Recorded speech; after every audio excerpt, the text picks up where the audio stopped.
રાજકોટ ભાજપના મહિલા મોરચા દ્વારા બર્થડે ઉજવણી મામલે ધારાસભ્ય દિર્શિતા શાહે જણાવ્યું છે કે આતંકવાદની ઘટના ખૂબ જ દુઃખ છે। 25મી એપ્રિલે અંજલિબેન રૂપાણીનો જન્મદિવસ હતો અને સવારે તેમને મોબાઈલ ફોનના માધ્યમથી શુભેચ્છાઓ પાઠવી। મહિલા મોરચાના બહેનો ત્યાં પહેલેથી કેક લઈને આવ્યા હતા।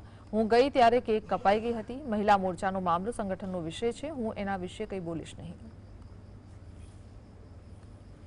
વિધાનસભાના બીજા બધા મહિલા મોરચાના બહેનો ત્યાં ઓલરેડી આવેલા જ હતા અને એ બહેનો પહેલેથી જ કેક લઈને આવ્યા હતા। ઓલરેડી કેક કટિંગ થઈ ગયું હતું, બધાએ કેક ખાઈ પણ લીધી હતી અને ત્યારબાદ હું એ પ્રક્રિયા ચાલુ હતી, એ લોકો ફોટા પાડતા હતા, એ સમયે જ બરાબર હું ત્યાં પહોંચી।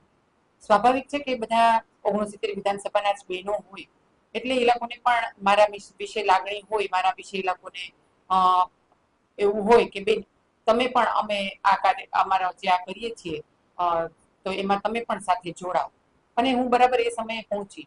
હું શુભેચ્છા દેવા ગઈ હતી ભાભીને, તો હું કોઈ પણ મીઠાઈ પણ નહોતી લઈ ગઈ, હું કેક પણ નહોતી લઈ ગઈ, હું ફૂલનો ગુલદસ્તો પણ નહોતી લઈ ગઈ।